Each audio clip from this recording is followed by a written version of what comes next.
Good morning, everyone. Good morning. Good morning, everyone. Good morning.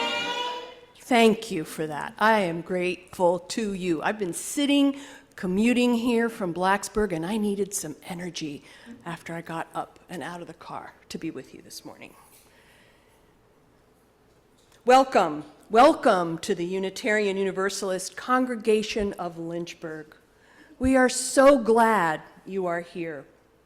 Whoever you are, whatever your beliefs, whatever your age, whatever your gender identity, and whomever you love, you are welcome here, and we are glad to have you with us this morning. We work together for justice, compassion, and peace, and we also acknowledge with humility that our buildings sit on Monacan land. My name is Ellen Plummer, and I am serving this congregation as your intern minister. If you are with us for the first time on Zoom or here in the sanctuary, we are glad you chose to be with us this morning. If you would like to receive our monthly newsletter and Friday email update, please fill out a virtual visitor card found on the UU Lynchburg website under Sunday services, or fill out a yellow card that is found in the back of the chair in front of you and place it in the offering basket when the baskets pass. Tomorrow evening, there will be a Zoom gathering for meditation and mysticism. If you're interested in attending, please let Terry know. This coming Tuesday, there will be a silent peace vigil at the bottom of the memorial stairs. Please join us and your neighbors from 5 to 6 for this interfaith witness for peace. Following our service, please join us for social time in Drysdale Hall or on Zoom. Any other announcements? Hooray! Courtney has an announcement. Hello, everybody. Just a reminder that next week is our Salad and Spud Sunday, taking the place of Soup Sunday in honor of the warmer weather. This will be our last one before we break for the summer. They'll be back in the fall. So there's a Sign Up Genius in your email and on Facebook, but if you prefer paper sign up, that's on the bulletin board in Drysdale Hall. So please sign up to help with our salad and spuds. Thank you. Thank you, Courtney. Eating is very important to us as a community. Take a moment to arrive here this morning, settle into your seat, drop your shoulders, take a deep breath, and exhale. I invite you to release the worries you've got with you this morning. Release the worries about the world, release the worries you have in your own lives and the lives of people you love. We will now enter into service, and I invite you to take another deep breath and exhale.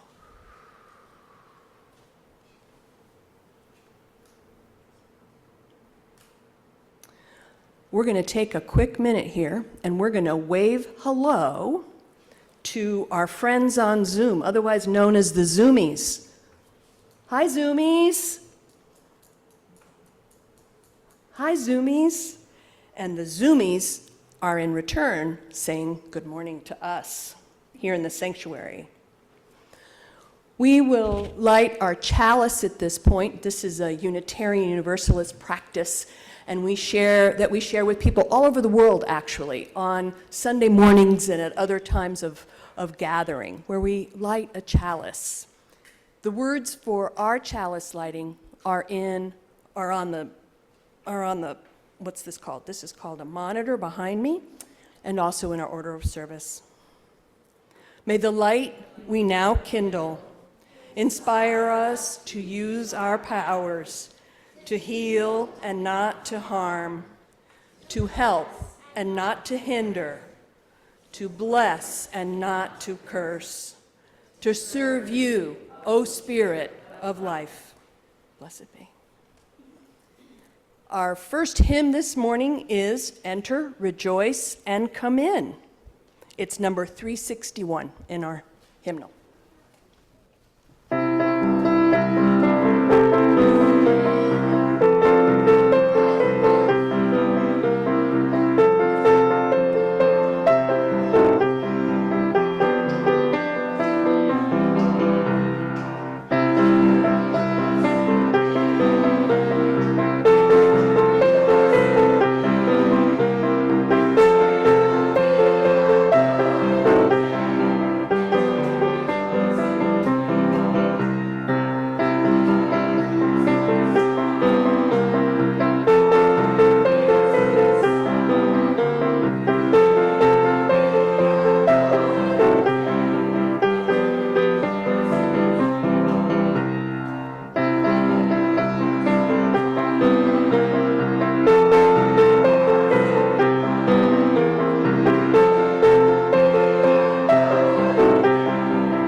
To come up and join me. And Izzy, you can come join us too, if you don't mind sitting here.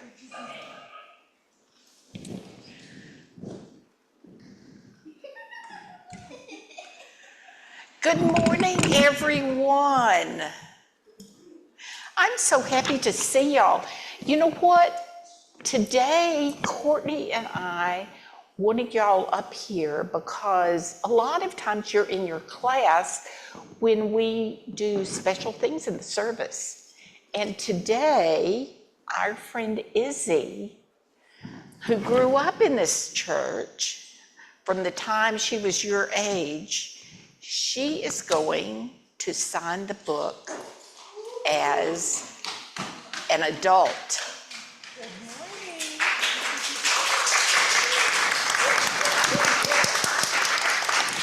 So what's wonderful about that is one of the things that we're all helping you learn, not just from your parents or from Miss Courtney, but all of us are trying to help you understand that each of us can decide what we believe and that we can care about each other and not be pressured by somebody else about what we're supposed to believe. And Izzy has, of her own free will as an adult, decided that she wanted to continue to be a Unitarian Universalist. Yay! And y'all might decide that when you get older, or you might choose another path, and we'll care for you whatever path you take. So we wanted y'all to be here while we welcome Isabella into our congregation. So if Matt could come up, and Izzy, can you come stand right here? We're putting you on the spot. Yeah, now you can face it. So y'all are her support cohort. How about that? This morning, we are privileged to welcome into our congregation Isabella Billings as an adult member. Izzy grew up, as I said, in this congregation and has made the free decision to affirm the values of her Unitarian Universalist upbringing. When we choose to become members of a faith community, we commit ourselves to the welfare of our liberal faith and of this congregation. We will regard each person as a spiritual friend and potential teacher. That's one thing Isabella learned when she was little, that she, just like you, can be a teacher for us adults. And for the children. Because Yes. she already helps with that so much. That's right. The relationships we form in this congregation are based on needs of the soul, needs that render each of us vulnerable and therefore reliant on each other's grace, goodness, and generosity of spirit. As members of this congregation, we pledge to be guardians of each other's spirits and to believe in each one's inherent dignity and worth. Okay. Becoming a member of this congregation is an important step, but it is only a first step. I invite you to grow in your faith. Ours is a shared ministry. We need you. We need your gifts, your vision, and your wisdom. Your energy and enthusiasm will be a source of joy and new life for all of us. On behalf of the community, it is my pleasure to welcome you into our midst. Isabella, will you walk with us, sharing the joys and the responsibilities of membership? If you will, please respond by saying, I will. Today, we offer you gifts, symbols of your new relationship with our congregation. I'm going to present you with this. Inside is a chalice pendant made for our members at Goose Creek Studio. Resources to enhance your understanding of our faith, and I see one of our lovely bumper stickers in there, and a hug from Terry, reminding you of the support and care of this community. May these gifts remind you of the many ways this congregation seeks to offer you support, challenge, and care in the years to come.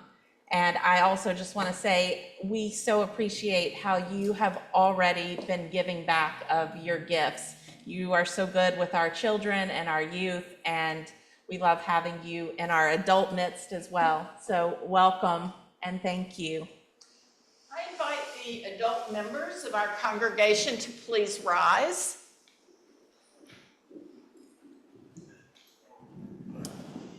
Members of the Unitarian Universalist Congregation of Lynchburg, will you welcome Isabella as an adult member of our congregation?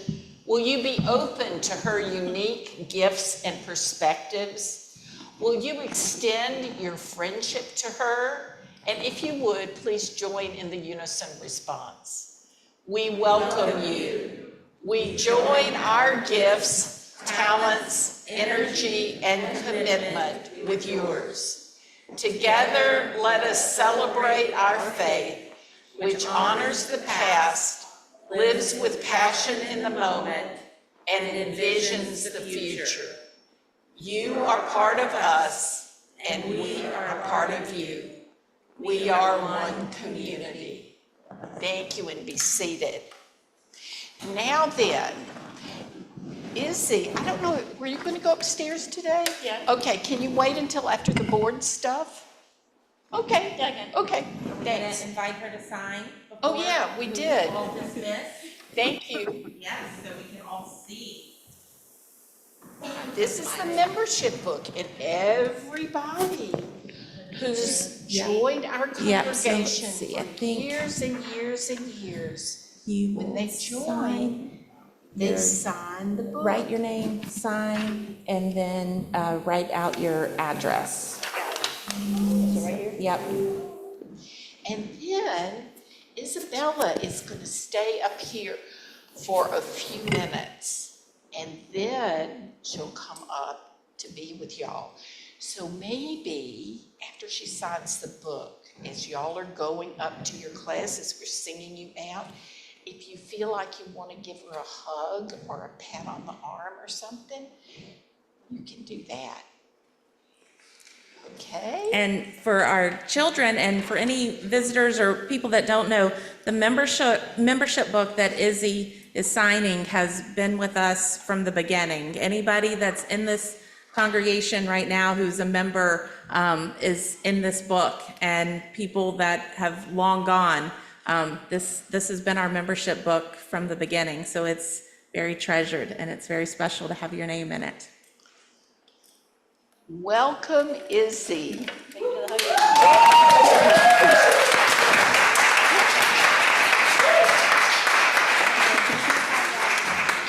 Jim wanted to be here this morning, but he's chaperoning Luther's trip, high school trip, with I don't know how many other About, kids. I think 40 other kids, so. 40 other kids, bless him. So let us sing our children on their way. Their program, they're not gonna.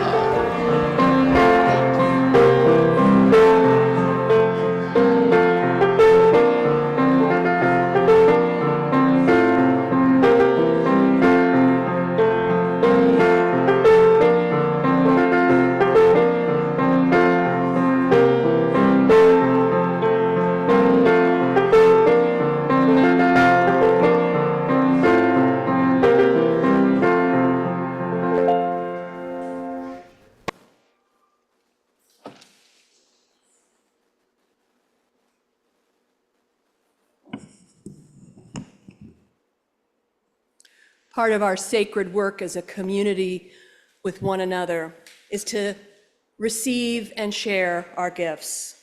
Today, we will accept an offering of gifts for the work of this congregation, both in this building as well as the larger world.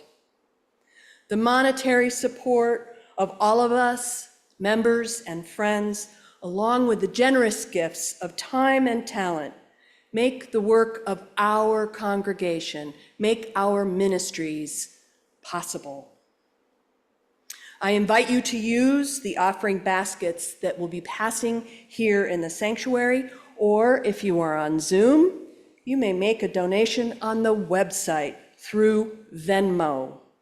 Or, of course, there's the old-fashioned way. Cut us a check. We will be sure to accept it.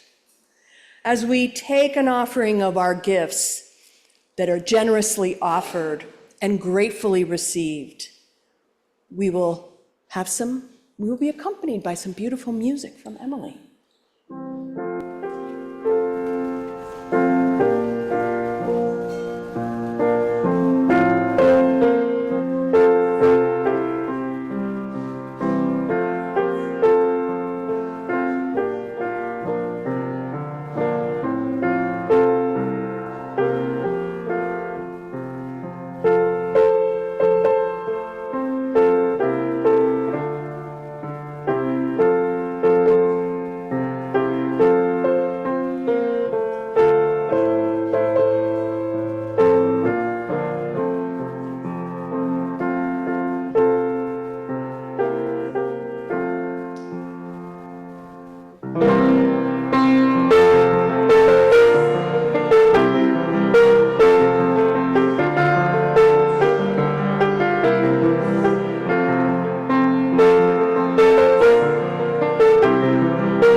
Matt, I forgot to ask you if you don't mind lighting the candles. Nothing like putting you on the hot seat.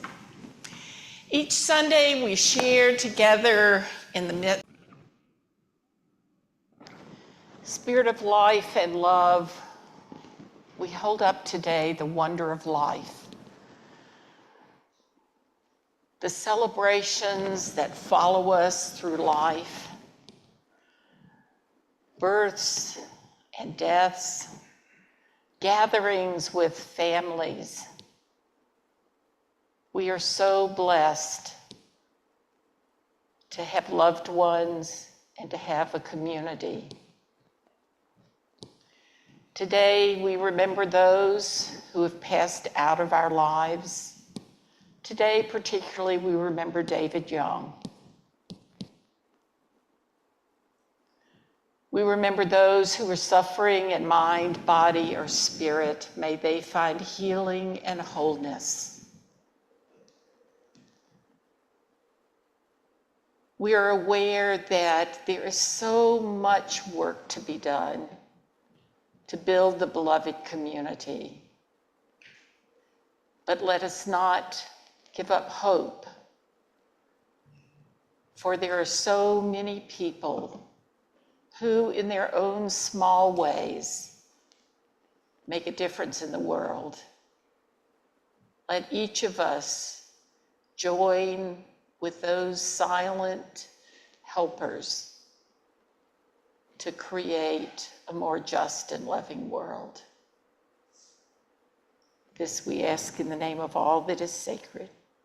Amen.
This morning, I want to say thank you to everyone here, because everybody in this room is an amazing volunteer.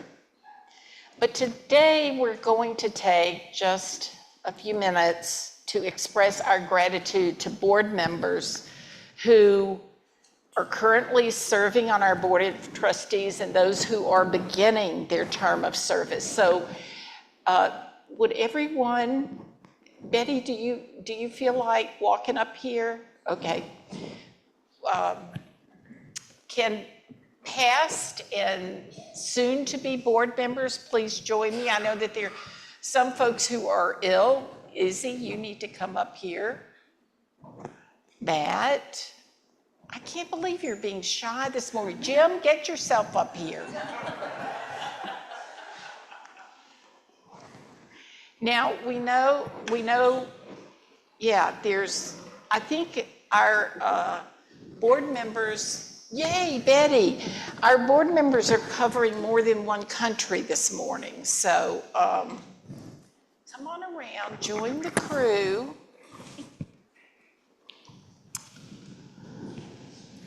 There are many ways that our members choose to be in ministry with each other, for ours is a shared ministry.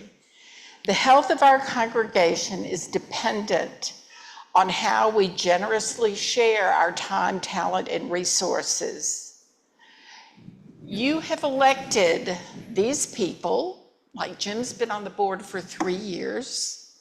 Stacy is ending his term as president and Matt's stepping up. Betty's been on the board forever. Yeah.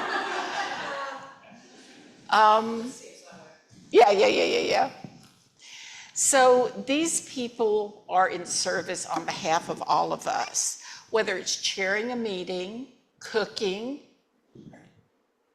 that's Stacy, weed whacking, sweeping, or attending to administrative details. These leaders have been and are, have been and are in service in multiple ways. By electing them, you've asked them to take on the holy work of discernment and guidance. They need you to support them in their work, share ideas and concerns in love, and to offer them trust as they fulfill their office faithfully. Service is an act of faith.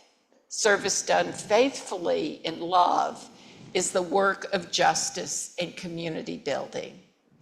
This is what you've asked these people before you, that they serve you faithfully and well.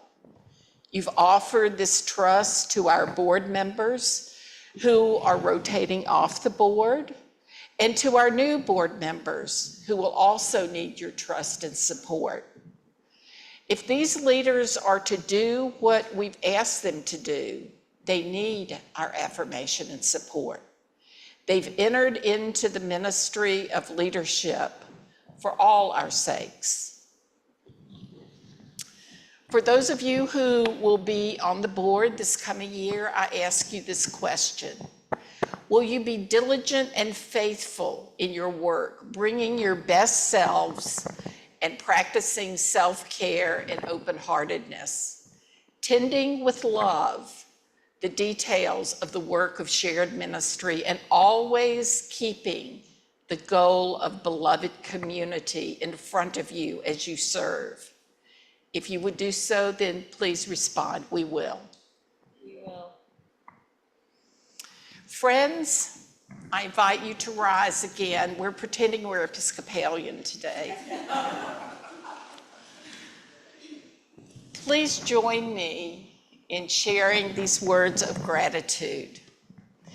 We are thankful to each of you for your leadership within our congregation. To those who are rotating off the board, we are grateful for your committed service. To you who are beginning or continuing your leadership roles, we are grateful for your caring leadership. We offer you our trust as you lead our congregation into the future. We charge you to hold in your hearts not only the needs of our congregation, but also the needs of the wider community in which we live, so that we can live love in the world. Thank you, and be seated.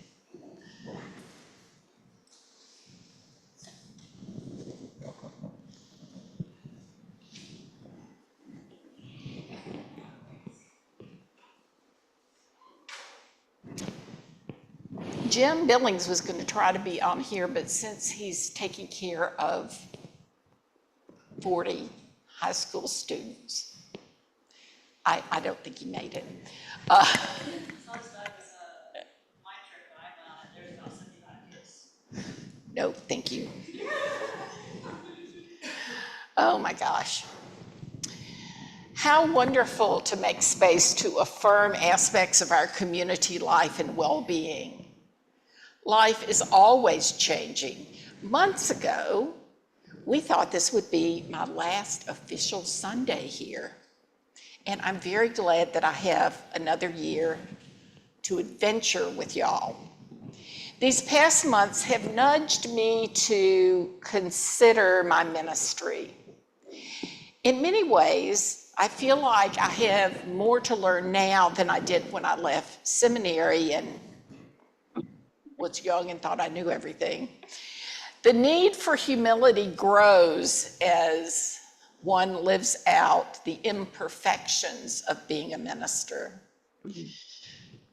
Perhaps I should have been prepared to that reality early on. For years, I thought I should teach a class, go back to seminary and teach a class on what I didn't learn in seminary: board financial statements, septic tanks, and easy toilet repairs. But honestly, most of my faux pas and times when the wrong word came out of my mouth were just an attempt to salvage a totally unexpected event. I should have been aware before I ever graduated from seminary, after I had a short-term job, not unlike Ellen's internship. It was with an English-speaking congregation that was, in 1975, in the Panama Canal Zone.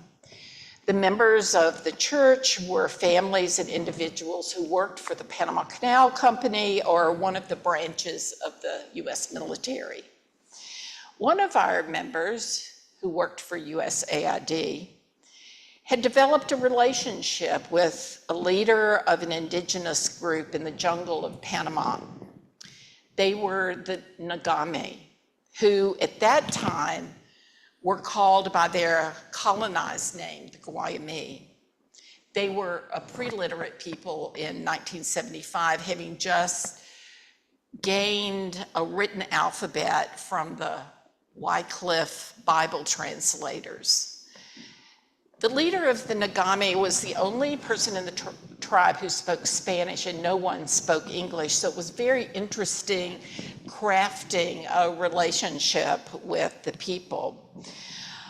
I felt that the church youth group, who were all upper middle class US kids, needed a service project. So they worked hard all summer raising money in many different ways, as high school youth groups do all over this country. So we were trying to raise money for basic necessities for the Ngami. The one thing I remember was that they were very specific about what kind of machetes they needed. They didn't need the short ones, they needed the long ones, because when you're in the jungle in Panama, there are all sorts of things that can kill you. That made total sense. So after gathering all the things that they said they needed, the youth and some adults walked and rode into the jungle to take all of these supplies. The Nagame, kind and generous people, had built us a thatched hut to sleep in with like shelves that were wide above ground that we could sleep on, because you don't want to sleep on the ground in that part of the jungle. There are all sorts of things that can come through. They also kindly built a pit latrine for us.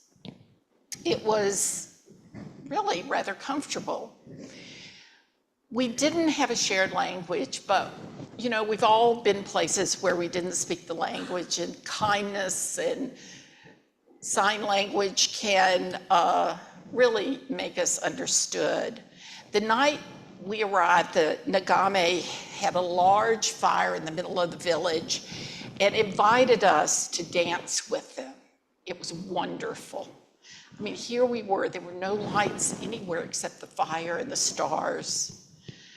Our youth group members really enjoyed learning their dances, and then finally the unanticipated question came through the translator: teach us your dance. I was put on the spot as the leader of the group. The youth group members were from all over the states. How could I be respectful and figure what to do on the spot in the middle of the jungle in the night, away from everything? So all that I could think of was, you put your right hand in, you put your right hand out. Everybody knew it. All the folks from the church could do the hokey pokey. But I have to say, there is a guilty place in my mind where I think that someday there will be an anthropologist who will wonder where and how these indigenous people learned the hokey pokey. I should have known then that seminary would not prepare one for the realities of life in community. In seminary, I was taught to have a script for everything. My seminary professor said, you will forget the Lord's Prayer in the 23rd Psalm. Write everything down. So I've tried to do that. However, there have been instances when I was too focused on something other than the words and didn't enunciate clearly. That caused problems periodically. There are two events that are seared into my mind. The first involved a wedding. The bride was wearing her grandmother's beautiful champagne-colored silk suit. They were getting married outside. They had paid for this fountain to be bubbling during the service. Unfortunately, whoever was in charge turned the fountain on the night before. So when we got there were like lakes all over where everybody was supposed to sit, but there were some little humps of grass that those of us who had to stand up could stand on. And as I was going through the wedding ceremony, I noticed that the bride looked very pale. I tried, let's take a deep breath, but she was getting more pale. And so I got to the vows, and I was really focused on thinking, can I catch her before she hits the wet ground? As I said, please repeat after me, with this ring I thee bed. Fortunately, I knew them pretty well, and they thought it was hysterical. Color came back into her face, and I think we averted a tragedy. Now, another faux pas that I remember was in a different kind of service. It was the Sunday after September 11th. I mean, we all know where we were, and I mean, there was a whole family related to elders in our congregation in Athens, Georgia, who were killed on the plane that hit the Pentagon. We were, you know, it was breathing room only in the congregation, and we were doing joys and concerns.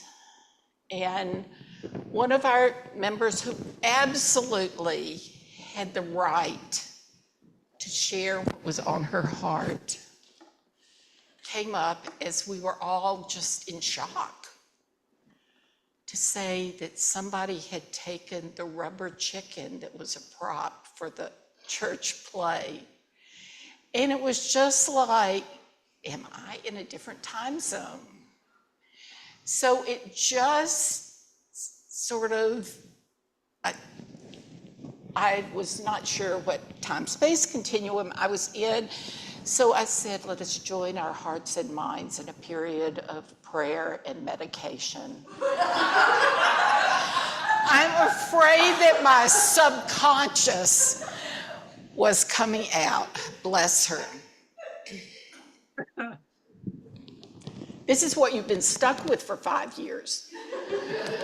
So one of the most precious aspects of being a minister is to be able to be with families and individuals as they've lost a loved one.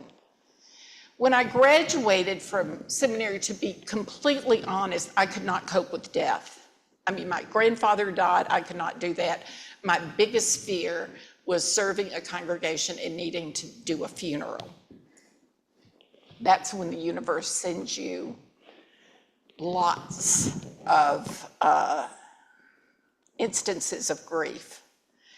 And of course, we all grieve in our own way. Different aspects of rituals have different meaning to different folks. So when I was serving the Montgomery, Alabama congregation, I did a memorial service for an older gentleman who was a remarkable human being. I could do a whole service on this amazing man. Tom was cremated. Now, this was about 30 years ago. So at that time, a lot of folks didn't get cremated in Alabama. So what they would do is in a little cardboard box, they would send you the cremains that were put in a brown grocery bag. So Tom's widow was, you know, she really wanted his cremains to be scattered on the church ground. So we had a big, you know, memorial service, and there were 4 former governors of Alabama there. And I mean, it was a big deal. But for the cremation, she wanted just folks from the UU congregation there. And she wanted his cremains scattered over the grounds. So she writes me this very specific letter that said she was thinking about it, and she was afraid that one of the kids might be playing and step on a bone fragment from the cremains. Now, you can't make this stuff up, right? And I know this is very graphic, but, you know. So she's writing me that she was worried about that, so she decided to sift out the bone fragments from her husband's cremains at the breakfast room table. And she keeps writing, and she said, I forgot to turn the fan off.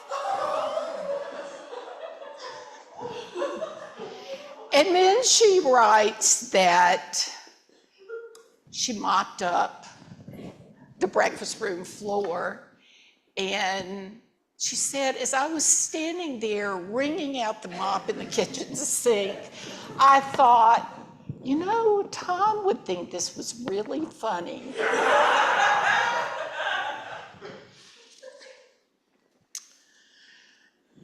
It's just so wonderful that there are people who are so open about their feelings and experiences, and yeah, I learned a great deal from that.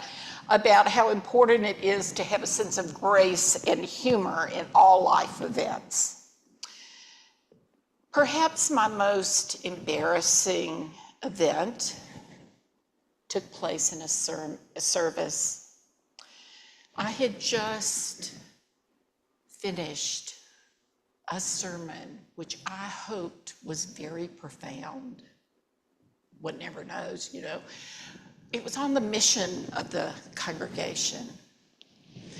And I should preface this by saying that I had a good friend who was a Presbyterian minister who had given me a watch for Christmas.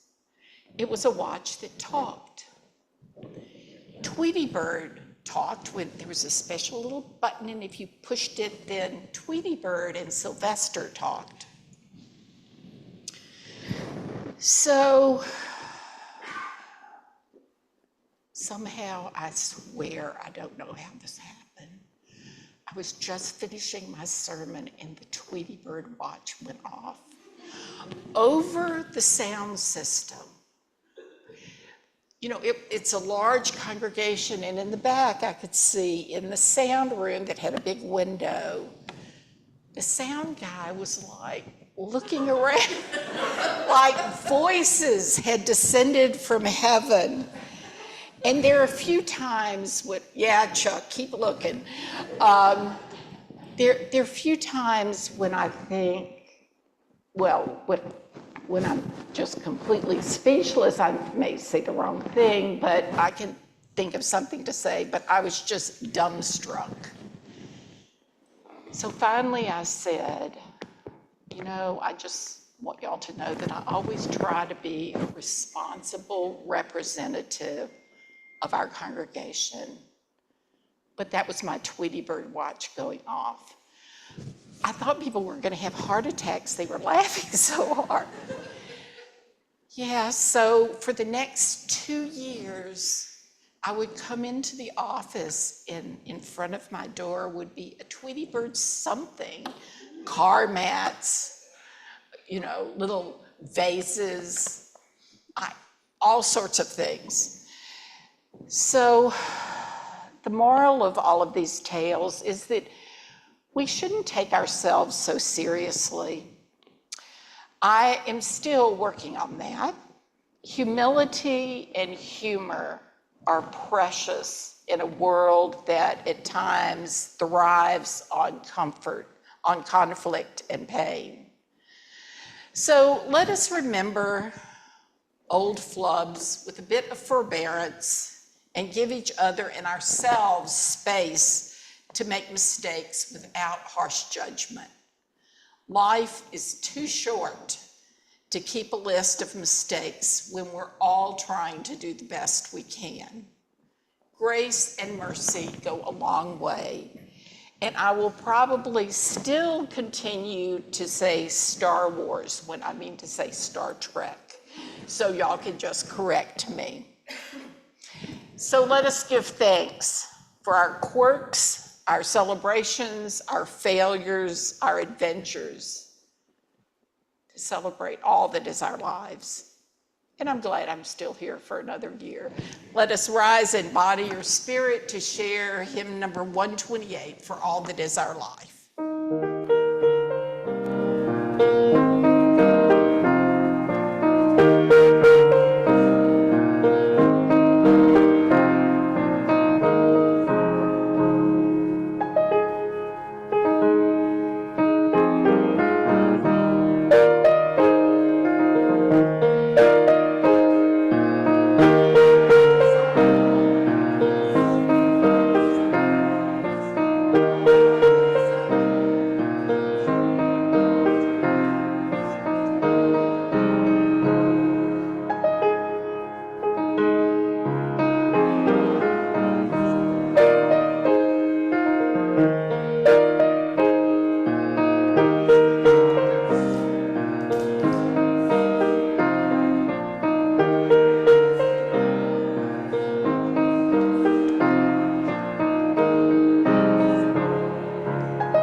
As our service comes to a close, we extinguish the flame of our chalice as we say these words together. We extinguish this flame, but not the light of truth, the warmth of community, or the fire of commitment. These we carry in our hearts until we are together again. And let's now wave a farewell. Roomies, can you wave goodbye to the Zoomies? Zoomies, wave goodbye to the Roomies. It's great to be together in time and space. So our closing benediction comes from Charles Howe. May we go forth from this place thankful for the life that sustains and renews us, and open to the grace that surrounds and surprises us. May we go forth from this place with openness and with thanksgiving. May it be so. Blessed be.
Love and go in peace.